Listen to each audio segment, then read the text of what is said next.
मेरे चैनल पर आप सभी का हार्दिक स्वागत करता हूं। आज की इस क्लास में हम राजस्थान सामान्य ज्ञान के अंतर्गत कक्षा 9 की पाठ्य पुस्तक राजस्थान का स्वतंत्रता आंदोलन एवं शौर्य परंपरा के अंतर्गत आज का हमारा पहला अध्याय है 1857 की क्रांति। तो चलिए शुरू करते हैं। 1711 ईस्वी में प्रथम बार मराठों ने मंदसौर के निकट मेवाड़ी क्षेत्र से धन एकत्र किया था। इस समय मेवाड़ महाराणा कौन थे? यानी जब 1711 ईस्वी में प्रथम बार मराठों ने मंदसौर के निकट मेवाड़ी क्षेत्र से धन एकत्र किया गया था मराठों के द्वारा, तो उस समय मेवाड़ के महाराणा कौन थे? तो उस समय मेवाड़ के महाराणा थे संग्राम सिंह द्वितीय। अगला प्रश्न है, किस रियासत के आंतरिक संघर्ष के चलते 1734 ईस्वी में मराठों को आमंत्रित किया गया था? किस रियासत के आंतरिक संघर्ष, यानी ऐसी कौन सी रियासत थी जिसके अंतर्गत उत्तराधिकार को लेकर के संघर्ष चल रहा था? उस समय 1734 ईस्वी में मराठों को आमंत्रित किया गया था, तो वो रियासत थी बूंदी रियासत। 1734 ईस्वी में बूंदी रियासत के अंतर्गत आंतरिक संघर्ष के चलते मराठों को आमंत्रित किया गया था। अगला है प्रश्न नंबर 3, चौथ एवं सरदेश मुखी क्या थे? यानी जो ये दो नाम दिए गए हैं, चौथ और सरदेश मुखी, ये क्या थे? तो ये एक प्रकार के कर थे, टैक्स थे, जनता के ऊपर लगाया जाने वाला टैक्स, जो कि मराठों के द्वारा जनता से वसूल किया जाता था। ऑप्शन नंबर बी इसमें सही है, मराठों द्वारा वसूल किया जाने वाला कर। अगला प्रश्न है, 1734 ईस्वी में हुडा सम्मेलन में भाग लेने वाली रियासतें नहीं थी। यानी 1734 ईस्वी में जब हुडा सम्मेलन आयोजित किया गया, तो उस समय जो भाग जिन रियासतों ने नहीं लिया था वो कौन कौन सी रियासत थी? तो इसमें सिरोही और टोंक, इन रियासतों ने भाग नहीं लिया था। भाग लेने वाली रियासतें कौन सी थी? जयपुर थी, जोधपुर, उदयपुर, कोटा, किशनगढ़ और बीकानेर। यानी इन सभी रियासतों ने हुडा सम्मेलन के अंतर्गत भाग लिया था। तो पहली बात तो हुडा जो सम्मेलन था ये कब आयोजित किया गया था? यह जुलाई 1734 के अंतर्गत आयोजित किया गया था हुडा सम्मेलन, जिसके अंतर्गत जयपुर, जोधपुर, उदयपुर, कोटा, किशनगढ़, बीकानेर, इन रियासतों ने इस सम्मेलन के अंतर्गत भाग लिया था। 1742 ईस्वी में मराठों ने मारवाड़ रियासत में प्रवेश कर चौथ वसूल किया था। 1742 ईस्वी के अंतर्गत मराठों ने मारवाड़ रियासत में प्रवेश कर चौथ वसूल किया था। जो चौथ क्या है? चौथ एक प्रकार का कर है जो कि मराठों के द्वारा जनता पर लगाया गया था। तो कहाँ से देखो वसूल किया गया था चौथ कर? मारवाड़ के अंतर्गत सोजत, रायपुर और जैतारण, इन तीन क्षेत्रों से चौथ कर है वो मराठों के द्वारा मारवाड़ रियासत में वसूल किया गया था। प्रश्न नंबर 6 है, सर्वप्रथम जयपुर के महाराजा, यानी सर्वप्रथम जयपुर के किस महाराजा ने 1776 ईस्वी में अपने प्रतिनिधि को गवर्नर जनरल के पास भेजकर अंग्रेजों से मित्रता का प्रस्ताव रखने का प्रयास किया था? यानी वो कौन सा महाराजा था जयपुर का सर्वप्रथम, जिसने 1776 ईस्वी में अपने प्रतिनिधि को जनरल के पास भेजकर अंग्रेजों से मित्रता का प्रस्ताव रखने का प्रयास किया था? तो वो था option number B, Prithvi Singh.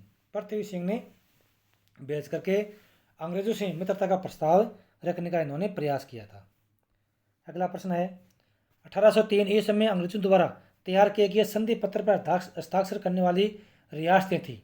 1803 ईस्वी में अंग्रेजों द्वारा तैयार किए गए संधि पत्र पर हस्ताक्षर करने वाली प्रमुख रियासतें वह कौन कौन सी थी? तो इसमें ऑप्शन नंबर सी सही है, भरतपुर, अलवर, जयपुर और जोधपुर, इन रियासतों ने 1803 के अंतर्गत अंग्रेजों द्वारा जो रियासतों जो संधि पत्र तैयार किया गया था उसके ऊपर इन रियासतों ने हस्ताक्षर किए थे।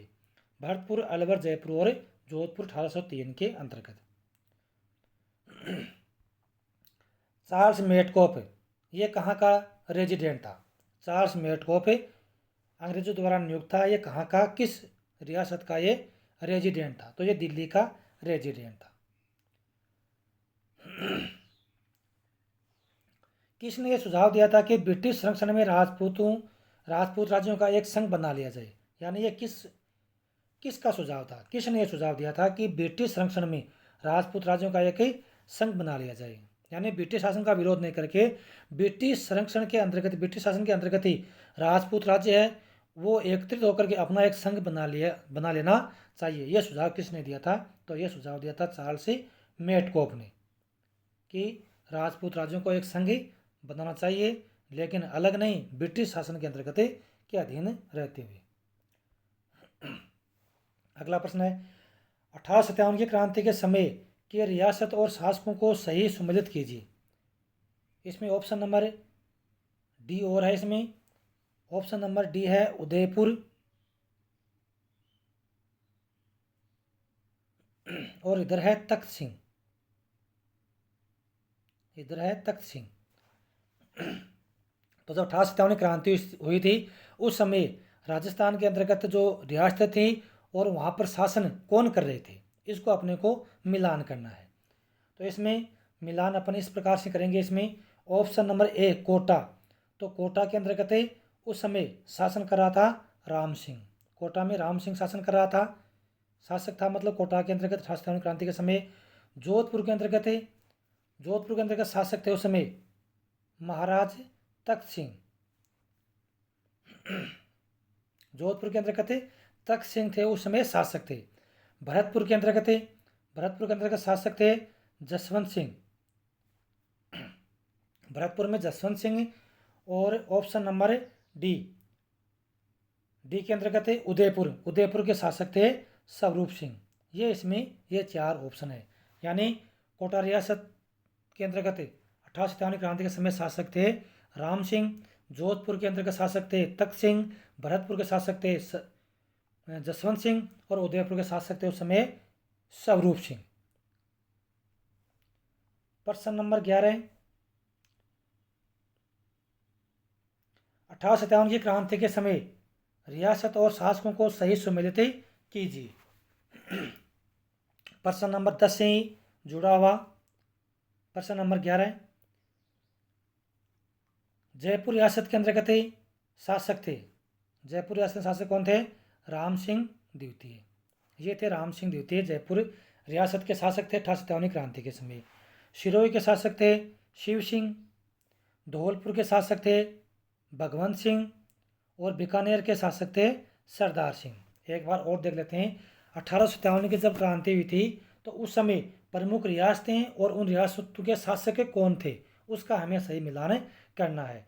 तो जयपुर के अंतर्गत शासक थे राम सिंह द्वितीय, सिरोही के शासक थे शिव सिंह, धौलपुर के शासक थे भगवंत सिंह, और बीकानेर के शासक थे सरदार सिंह। प्रश्न number 12,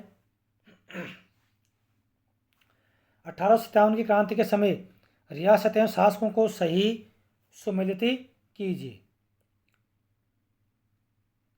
option number A, B, C, D, और दूसरी तरफ यहाँ पर दिए हुए हैं शासक इसमें। तो ऑप्शन नंबर ए करौली, करौली के अंतर्गत शासक थे मदनपाल, यानी करौली रियासत के अंतर्गत थे शासक थे मदनपाल। टोंक के अंतर्गत शासक थे नवाब वजीरुद्दौला, बूंदी के अंतर्गत शासक थे राम सिंह, और अलवर के अंतर्गत शासक थे विनय सिंह। यानी 1857 की क्रांति के अंतर्गत जो राजस्थान की प्रमुख रियासत थी जिनके अंतर्गत करौली में शासक थे मदनपाल, टोंक में थे नवाब वजीरुद्दौला, बूंदी के शासक थे राम सिंह, और अलवर के शासक थे विनय सिंह। इसी से मिलता हुआ प्रश्न, अगला प्रश्न, 1857 क्रांति के समय रियासत और शासकों को सही सुमेलित कीजिए।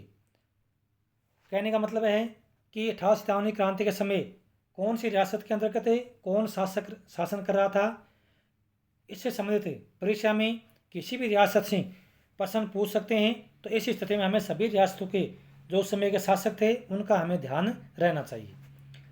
तो प्रश्न नंबर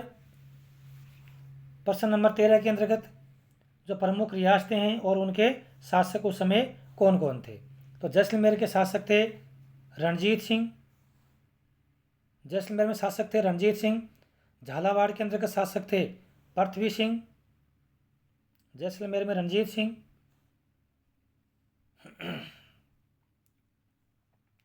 प्रतापगढ़ के अंतर्गत शासक थे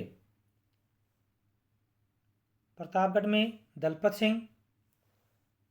बांसवाड़ा के अंतर्गत शासक थे लक्ष्मण सिंह। और डूंगरपुर के अंतर्गत शासक थे उदय सिंह। एक बार देखो और देख लेते हैं। जैसलमेर के शासक थे रणजीत सिंह।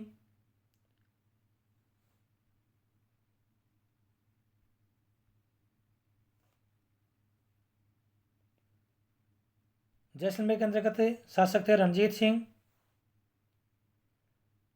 और झालावाड़ के अंतर्गत थे पृथ्वी सिंह। प्रतापगढ़ के अंतर्गत थे दलपत सिंह।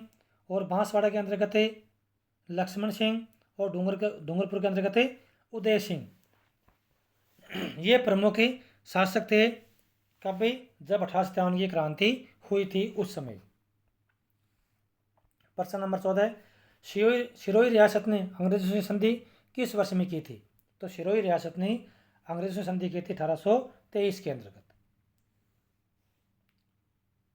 अगला प्रश्न है, आश्रित पार्थक्य नीति जो कि 1817-18 में हुई थी, उसके तहत संधियों की शर्तों के संबंध में सत्य कथन बताइए।